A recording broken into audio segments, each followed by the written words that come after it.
Colin Walsh, and I'm the founder and CEO of Varo Bank. And maybe I'll just give you a little bit of background in terms of the origin story of Varro. So prior to starting the company, I had spent 25 years working in traditional financial services. And through a variety of experiences with some of the leading brands in finance, I started to come to the conclusion that the system does a really good job helping people who have money, but it falls short for people who do not. And so people who don't have a lot in the way of wealth and income, the banks struggle to make the economics work. And so these consumers are often left behind. And in my mind, this was creating a huge white space, particularly here in the United States.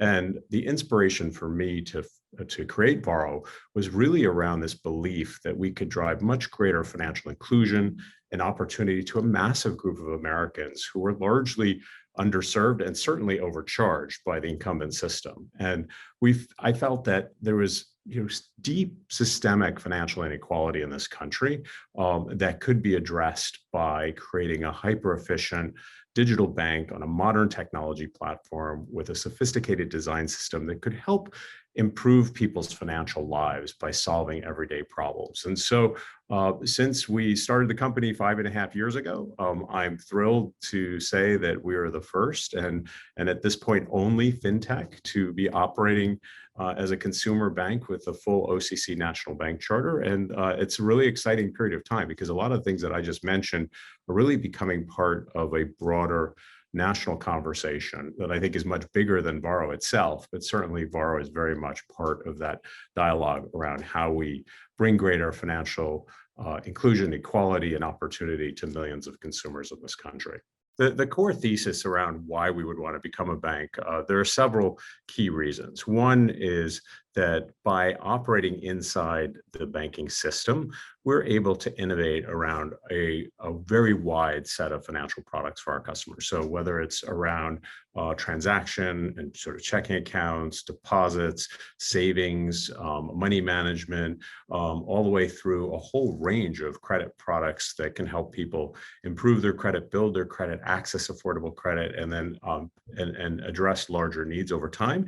In addition to over time thinking about providing access to tools to help people, tools and services to help people build wealth. And so being inside the banking system enables that without having to have multiple intermediaries operating on our behalf, where we're actually using somebody else's bank license to be able to accomplish our objectives.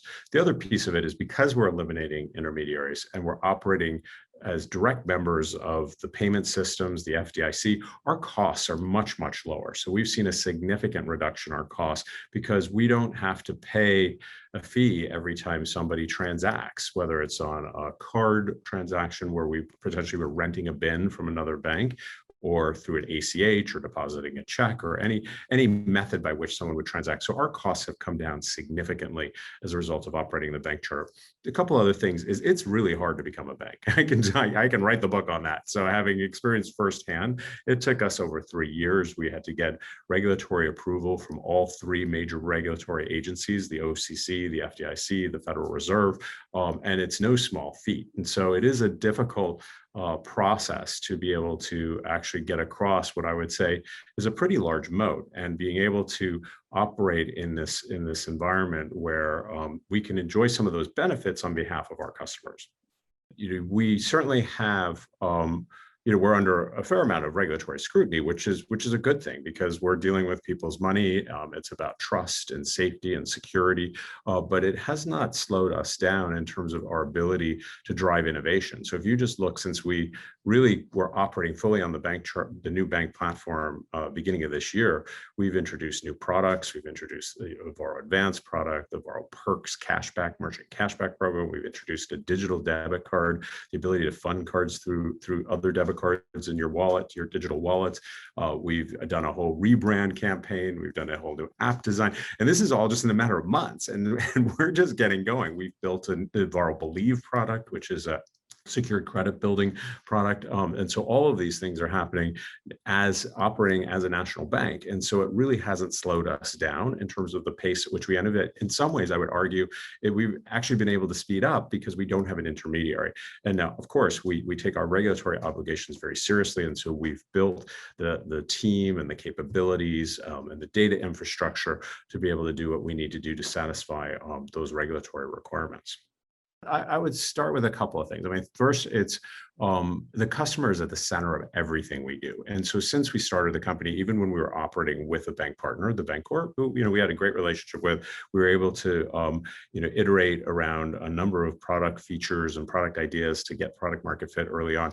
But I would say the core of it is deep customer understanding and deep customer insight. And so really finding out what are the problems that our customers are trying to solve and how can we solve them better than anyone else. So let me give some examples. So if you think about the customer group that I would say super serve are people who, are very concerned about cash flow. They've got, a fair amount, but, of volatility in their expenses sometimes, and certainly on the back of COVID and their income. They care a lot about forming savings habits and starting to save towards specific goals and feeling like they have greater financial resiliency. They also care a lot about their credit. In some cases, they don't have credit and they want to build it. Other cases, they may have damaged their credit because they had too much debt at some point, and they want to repair their credit, or they just simply want to access credit.